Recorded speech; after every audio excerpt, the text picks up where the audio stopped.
I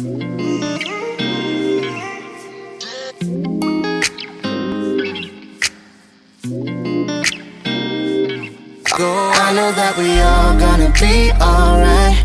We gon' make it through if it takes us all night. No matter what the odds may bring our way, I can see the blessings coming our way. Yeah, yeah, yeah. Blessings on blessings, yeah. I can see the blessings coming our way. Our way, our way. Blessings on blessings, yeah. I can see the blessings coming our way.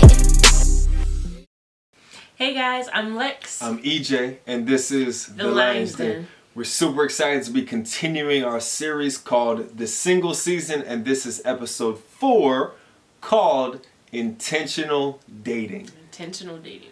So we're really excited to be discussing this because this is something that Alexis and I did before we got married, because there's a big difference between just recreationally dating and intentionally dating. So this is something that's very, very near and dear to our hearts. Yep. Sometimes the recreational dating, people say like, oh, just have fun, like something light, nothing serious. No, we don't got time for that. We're about intentional dating because your time is too valuable, your heart is too valuable, and again, the faith that something is in store, you don't got time for games and something light. It's about intentional dating. That's right. So there's a big difference between recreational dating and intentional dating. And recreational dating is really just, the goal of it is to have fun. But in intentional dating, the goal is to see if this person could possibly be my spouse. Recreational dating is focused on the present. Intentional dating is focused on the future. Recreational dating is lust driven, but intentional dating is purpose driven. Recreational dating is self-centered. What is this doing for me? Where intentional dating is God-centered. Is this relationship honoring God? And recreational dating is based on hormonal decisions, and intentional dating is based on holy decisions. So Say that part again. Recreational dating is based on hormonal decisions, where intentional dating is based on holy decisions. I want to do relationship God's way because I want God's blessing in my relationship. So this is something that's very near and dear to our hearts. And 3 simple steps that we would recommend for intentionally dating is to gather the data, assess the data, and then accept the data. And when we talk about gather the data, we always say that the purpose of dating is to gather data to see if this person could possibly be my spouse. So when we gather data, when you're dating, you're asking the right questions. You're trying to see if you guys are aligned, if you have the same values, if you could do life together in the future. So when we talk about gathering data, it's about being a fruit inspector. And that means, does this person have the fruits of the Spirit in their life? The Bible tells us in Galatians 5:22 and 23 that the fruits of the Spirit is love, joy, peace, patience, kindness, goodness, faithfulness, gentleness, and self-control. The more time we spend with God, the Holy Spirit does a work in our life to produce these fruits. So if somebody doesn't have, I'm not saying we're not looking for perfection, but we're looking for progression. Does this person desire these characteristics? Has this person been with God? Is this person relationship ready? So when we're assessing, when we're gathering data, we want to be fruit inspectors to see if the person you're interested in has these fruits. Because in dating, you're looking for someone who's suitable to you and who you have chemistry with. You want there to be fun, and you want you to be on the same page, and you want this person to have a similar purpose to you and someone that you could do life with together, right? Yeah, and even the Bible says like we will know them by their fruit. Yep. So we have to assess and see, well, what is their fruit looking like? What does their character look like? How do they conduct themselves? How do they treat others? How do they treat you? That's really important things to pay attention to.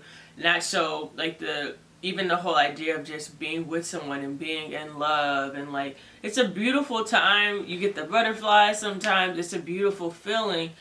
But you got to look beyond that as well and get deep and understand who that person is outside of what you see on the outside of the butterflies, but who is that person? So you want to begin to inspect. And when you inspect their fruit, what does that look like?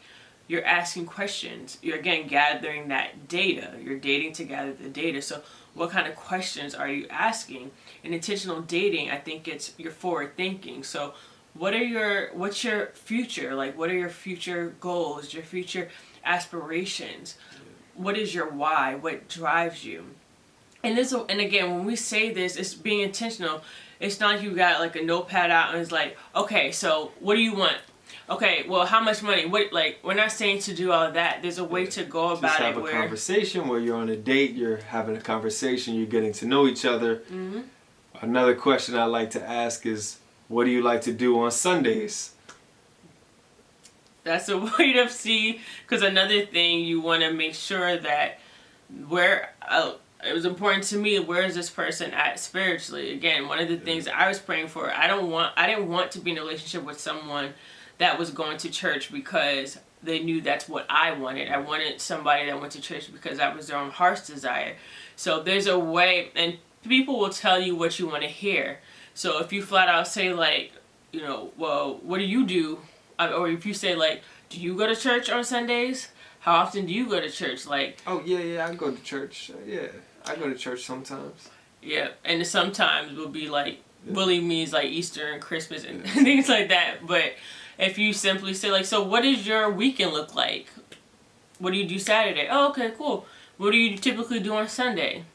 Just here, like, so things like that. Because again, if they don't love God first, they don't have the capacity to love you, because they're out of order. Going back to the first episode of this season, that's why that's the foundation. So gathering that data is super duper important. The first time Alexis and I hung out in person, this is really even before we were dating, we talked in the car for 5 hours and we asked each other all these questions, and we're laughing and joking, but we're still really gathering data. And where do you see yourself in 5 years? What kind of impact do you want to make? What kind of family do you want? What do you like to do? What's fun to you? Who are your friends? Where'd you go to school? What kind of legacy do you want to leave? We're asking all these questions, and immediately we knew that we were suitable and we had chemistry. Literally, the things that we were describing were aligning. Like, so in addition to passion for women, that includes like starting at a young age. So like young girls, at the time I was doing like meetups with teen girls to help them to discover their purpose and what they're passionate about. At the time, he was mentoring football players, young athletes.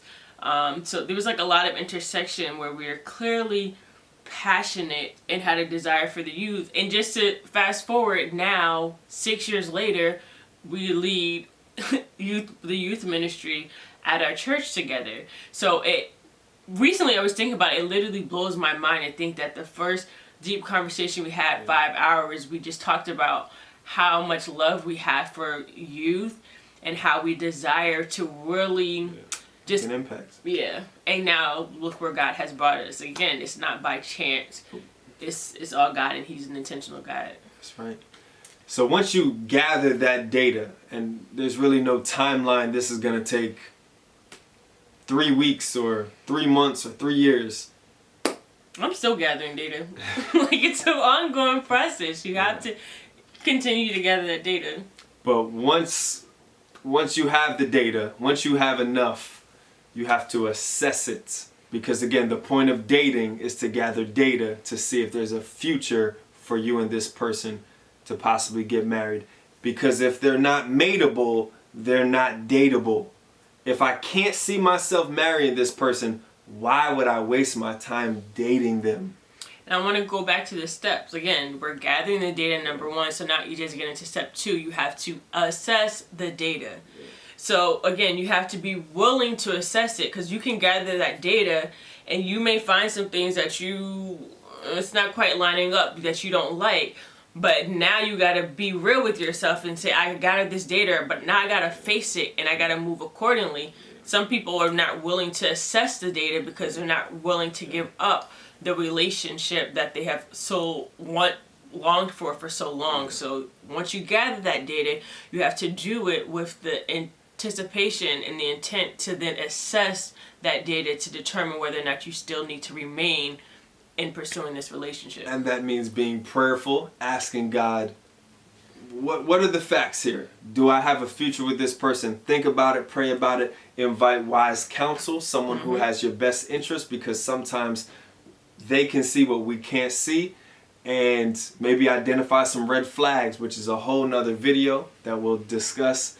Lord, the red flags. Gather the data, assess it, and then you have to be true to yourself and accept it. Because if the data is saying this person is not for me, I can't see myself marrying this person, you have to be able to do what you have to do and exit that relationship. And if the data says, yeah, I could see a future with us, this could possibly be my spouse, then you continue. You continue in that relationship. Maybe you go to the next level. You continue to get to know each other. And believe me, listen to, like, again, when I talk about that voice that keeps coming to your head, and like, you know that you're not supposed to be in something, or you may know that you are supposed to be in something. Trust that it's not just a random thought. That's God. That's God speaking to your heart. And again, like, be willing to accept it, because I've been in relationships where I knew I wasn't supposed to be in it, and I kept hearing it, and I knew that I knew, but I didn't want to accept it because I was like, I'm tired of being single. Like, I want to have my person. I don't want to go back to being alone. But I had to come to the point where I accepted it, because there was too much at stake for me to be with somebody that I knew I was not called to. Yeah. Human nature has the propensity to be in relationship, to be in community. None of us want to be alone. None of us want to be lonely.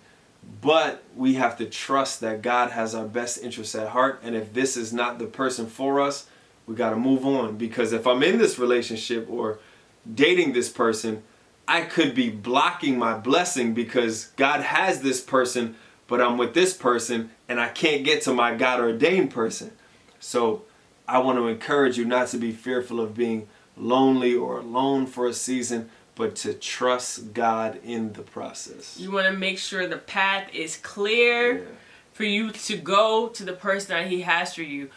Don't make the mistake of being in a relationship you have no business to being in, because literally, and I'm speaking from experience, it's like a big boulder, and here's your path to the person that God has for you, and this boulder is just in the middle of the path.